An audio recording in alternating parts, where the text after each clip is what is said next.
তবে যেই স্বপ্ন দেখার পর সাধারণত আপনার মনের ভিতরে একটু খুশি ভাব আসে, আনন্দের আভা আসে আপনার অন্তরে, তখন আপনি সুধারণা করতে পারেন আপনি কোনো সুসংবাদ বা ভালো স্বপ্ন দেখেছেন।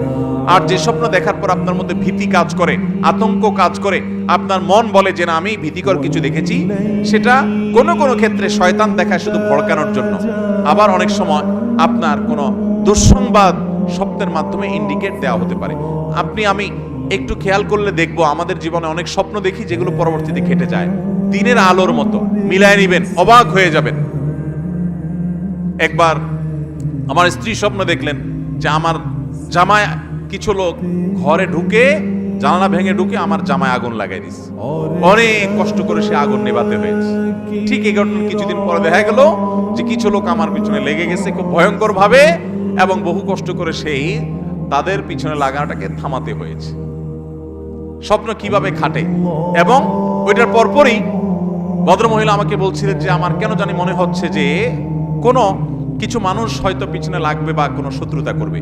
এই যে আগুন লাগা, এটা সেটা বিভিন্ন জিনিস দেখা, এগুলোর ব্যাখ্যা আছে। আল্লামা ইবনে সিরিন ইসলামের ইতিহাসের একজন বড় মনীষী ছিলেন, অনেক বড় মুহাদ্দিস ছিলেন। মুহাম্মদ ইবনে সিরিন রহমতুল্লাহি আলাইহি, ইমাম মুহাম্মদ ইবনে সিরিন রহমতুল্লাহি আলাইহি সোনালী যুগের মানুষ ছিলেন, প্রথম 3 যুগের মধ্যে তিনি ছিলেন। তিনি স্বপ্নের ব্যাখ্যা অনেক ভালো বুঝতেন। তার স্বপ্নের ব্যাখ্যার বইও আছে, বাংলা অনুবাদ হয়েছে। এর ভিতরে কিছু অথেন্টিক আছে, কিছু আনঅথেন্টিক আছে। যাই হোক, আমি দীর্ঘ কথা বলে ফেলেছি। মূল কথা হলো মৃত মানুষকে স্বপ্ন